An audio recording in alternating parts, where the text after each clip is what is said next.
जय हिंद दोस्तों। आज हम लोग बात करने वाले हैं एसएससी सीपीओ 2025 में इंग्लिश में कैसे स्कोर को 45 प्लस लाया जाए। अगर आपका स्कोर 30, 35 या फिर 40 है, अगर आपका स्कोर इसके आसपास अभी भी आ रहा है तो आपको इन लास्ट 21 डेज ऐसा क्या करना है कि आपका स्कोर 45 प्लस आ जाए। दोस्तों, मेरा नाम है मोहित यादव और मैं एसएससी सीपीओ 2024 में सीआईएसएफ में सिलेक्टेड हूँ। मैंने एसएससी सीपीओ का एग्जाम 2 बार निकाला है। इससे पहले भी मैंने सीजीएल का भी एग्जाम निकाला है, तो मुझे एक अच्छा खासा आइडिया है कि इंग्लिश को कैसे टैकल करनी है, मैथ को कैसे टैकल करनी है। मैं आपको जो स्ट्रेटजी बताऊंगा आप उसको फॉलो करना। आप देखेंगे कि आपका स्कोर डेफिनेटली बढ़ेगा, आप इंग्लिश में जरूर 45 प्लस नंबर लाएंगे।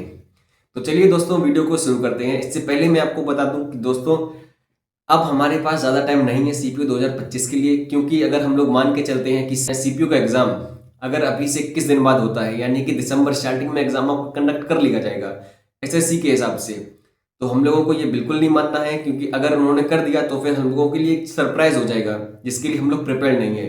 तो हम लोगों को अपनी जो प्रिपरेशन करनी है वो यही मान के करनी है कि अभी आपका एग्जाम अभी से 21 दिन में है, ये मान के हम लोगों को अपनी प्रिपरेशन करनी है एसएससी सीपीओ 2025 की। तो अब मैं आपको बताता हूं कि इंग्लिश में आपका स्कोर कैसे 45 प्लस आएगा। तो पहला पॉइंट तो दोस्तों ये है कि आपको सबसे ज्यादा ध्यान देना है वो है आपकी वोकैब। वोकैब मतलब एंटोनिम्स एंड सिनोनिम्स। अगर सीपीयू के एग्जाम में इंग्लिश सेक्शन में कोई चीज है जो आपकी सबसे ज्यादा नंबर बेकार करेगी, जो आपके सबसे ज्यादा नंबर कटाएगी, वो है आपका वोकैब पार्ट। क्योंकि इसमें ऐसा होता है कि अगर कोई चीज आपको आती है, किसी वर्ड का मतलब पता है, तब तो आप कर देंगे, लेकिन अगर नहीं पता है तो आप वो कर ही नहीं पाएंगे, क्योंकि आप गैस वर्क नहीं कर पाएंगे। ठीक है ना। तो वोकैब पार्ट को आप कैसे करेंगे मैं आपको बताता हूँ। पहली चीज है कि ब्लैक बुक। दोस्तों, आप ब्लैक बुक जो वोकैब के लिए है उसको फॉलो करना। उसमें जो 300 most important antonyms plus synonyms वाली लिस्ट दी गई है, आप उसको कम से कम 2-3 बार पढ़ लीजिए। मैंने नहीं कहा कि आप एक बार में पढ़े। आप ऐसा करिए कि आप सुबह पढ़ लिए एक बार में 100 वर्ड्स पढ़ लिए, फिर शाम को पढ़ लिए 100 वर्ड्स, फिर अगले दिन पढ़ लिए 100 वर्ड्स। ठीक है। या अगर ऐसे नहीं पढ़ पा रहे हैं तो 50-50 करके पढ़ लीजिए, ताकि आप एक हफ्ते में एक बार उस जो लिस्ट है पूरी 300 वर्ड्स वाली आप उसको पढ़ लीजिए। फिर आप क्या करेंगे, अगले 2 हफ्ते में आप उसको 2 बार रिवाइज कर लेंगे, तो जो भी वर्ड्स हैं उसके आपको अच्छे से याद हो जाएंगे। आपको पहली चीज तो ये लगानी है। अब दूसरी चीज है कि जो लोग पढ़ नहीं पाते, जिनको यूट्यूब से देखते हैं, जो लोग देख के याद करते हैं, उनके लिए है कि रानी मैम की एक क्लास है A to Z vocab, YouTube पर ही फ्री क्लास पड़ी है, आप उसको फॉलो करिए। आप उनको देखेंगे, अगर जो 2 से 3 घंटे की अगर आप वीडियो देख लेंगे उनकी, तो आपका इंग्लिश आराम से कवर हो जाएगा वोकैब पार्ट। उसमें ऐसा है कि जो मैम बताती है ना, वो एक वर्ड को 10-10 जो मतलब होती है, 10 मीनिंग है वो बता देती हैं। इससे क्या होता है, जो अपने बैक ऑफ द माइंड जो चीजें चलती हैं वो एकदम क्लियर हो जाती हैं। ये रिलेट करके पढ़ाती हैं एक तो सारे वर्ड्स कि इसका मतलब ये है, आपने ये पहले पढ़ा था, इसका मतलब ऐसा है। ठीक है। तो वहां पे आपको फायदा होगा वोकैब के लिए। तो दोस्तों, वोकैब आपको ऐसे कवर करनी है। अब हम लोग आते हैं कि आपको जो ग्रामर पार्ट है, ग्रामर कैसे इंप्रूव करनी है। तो दोस्तों, एक क्लास होती है 60 रूल्स ऑफ ग्रामर। अगर आप यूट्यूब पे देखेंगे तब भी आपको वीडियो है, वो आपको यूट्यूब पे भी मिल जाएगी।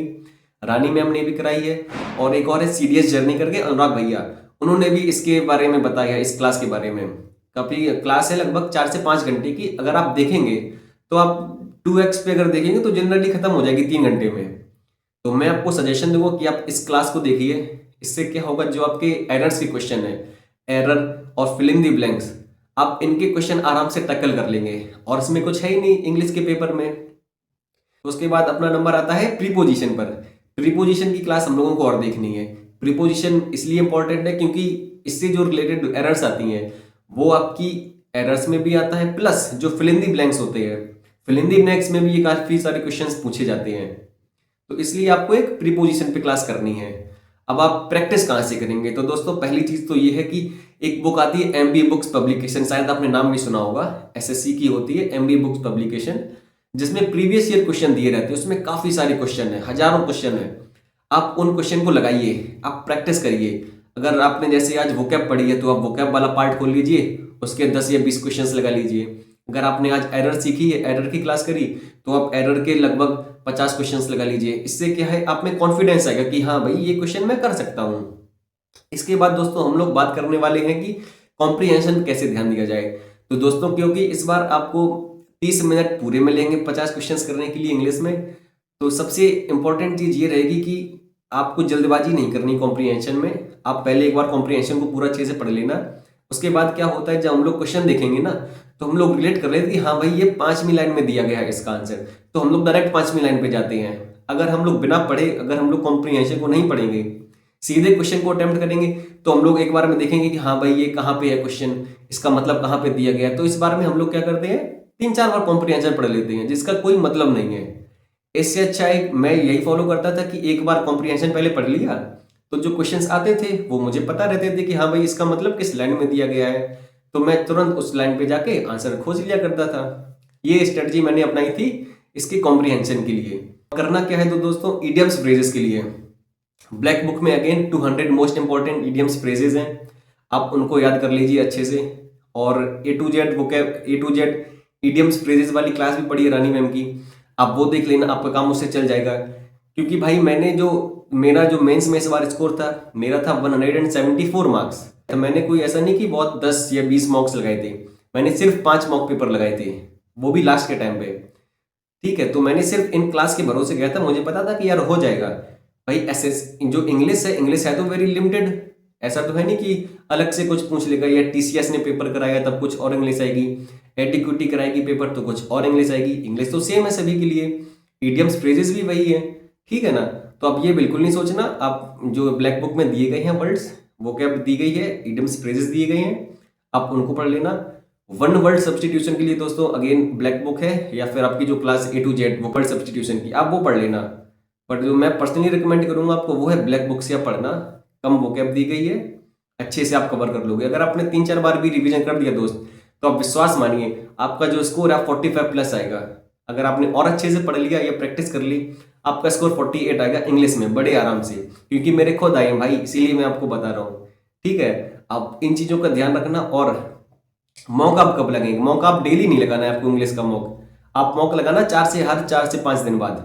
आपने 5 दिन बाद लगाया, फिर आप क्या करेंगे, मॉक पेपर को एनालाइज करेंगे कि आपके कौन टाइप के क्वेश्चंस गलत हो रहे हैं। अब आपको देखना है कि जो क्वेश्चन गलत हुआ है आपका, वो आपकी जो कॉन्सेप्ट पता नहीं है आपको, या फिर आपको जल्दबाजी में गलत हो गया। ठीक है ना, आपको इस चीज पे ध्यान देना है। और अगर आपके किसी भी टॉपिक से क्वेश्चंस नहीं बन रहे हैं, तो आप उस चीज को फिर से पढ़ लीजिए। इस तरीके से आपको मेहनत करनी है दोस्तों SSC CPO में इंग्लिश के लिए, और मैं भरोसा दिला सकता हूं आपको, आपके 45 प्लस मार्क्स डेफिनेटली आएंगे। तो दोस्तों यही था आज की इस वीडियो में। अगली वीडियो मैं लाऊंगा मैथ्स की स्ट्रेटजी पर, कि मैथ्स मैंने कैसे पढ़ी थी और मैंने कैसे मैथ्स में अच्छे नंबर लाए थे। अगर आपको वीडियो पसंद आई हो तो आप वीडियो को लाइक करना, चैनल को सब्सक्राइब करना, और इस वीडियो को अपने दोस्तों में शेयर करना। जय हिंद दोस्तों।